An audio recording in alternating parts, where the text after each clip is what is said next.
安博被捕，我一点也不感到意外。我绝对不是幸灾乐祸，我是感到悲哀。首先，王黯然好像低估了香港现在的形势，而且他误以为懂法律，便无人能奈他何。他不知道现在的香港已经不和你讲法律了。其次，国安署抓王黯然是小题大做，无事找事。严格来说，王黯然从来都只是得把口，没有固体行动。抓他的话，真正是以言入罪。这种行为是不顾一切的做法。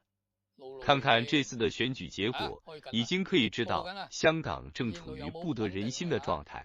現在又抓一個手無剁鐵、已經71歲的老人，究竟有什麼好處？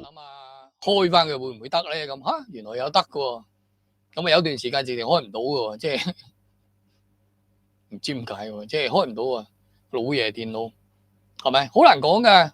唉，人老咗健唔健康都係一樣嘅咋，同個電腦呢部嘢咧，個房個牛啊打咗柴㗎啦，即係個，所以我長年跟住電嘅，咁啊冇嘢喎，係咪？